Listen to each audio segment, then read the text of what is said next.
ब्रह्ममुरारिसुरार्चितलिङ्गं निर्मलभाषितशोभितलिङ्गम् जन्मजदुःखविनाशकलिङ्गं तत्प्रणमामि सदा शिवलिङ्गम् देवगौरी प्रवरार्चितलिङ्गं कामदहनकरुणाकरलिङ्गम् रावणदर्पविनाशकलिङ्गं तत्प्रणमामि सदा शिवलिङ्गम् सर्वसुगन्धसुलेपितलिङ्गं बुद्धिविवर्धनकारणलिङ्गम् सिद्धसुरासुरवन्दितलिङ्गं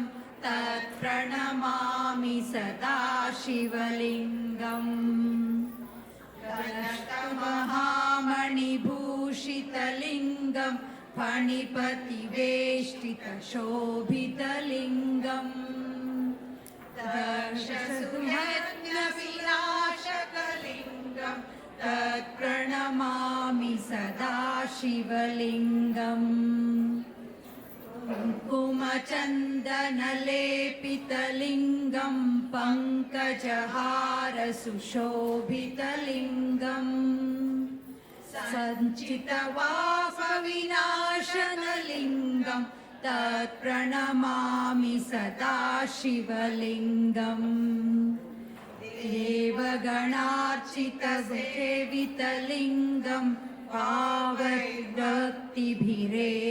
च लिङ्गम् दिव्यकरकोटिप्रभाकरलिङ्गं तत्प्रणमामि सदा शिवलिङ्गम् अष्टकरोपतिवेष्टितलिङ्गं सर्वसमुद्भवकारणलिङ्गम् अष्टदरिद्रविनाशनलिङ्गं तत्प्रणमामि सदा शिवलिङ्गम् सुरगुरुसुरवरवेउचितलिङ्गं सुरवनवेष्पदाचरलिङ्गम् परमपरं परमात्मकलिङ्गं तत्प्रणमामि सदा शिवलिङ्गम् लिङ्गाष्टकमिदं यः प्रणम्यः पठेत् सन्निधौ शिवेनोकमवाप्नोति शिवेन सह मोदते। Thank you.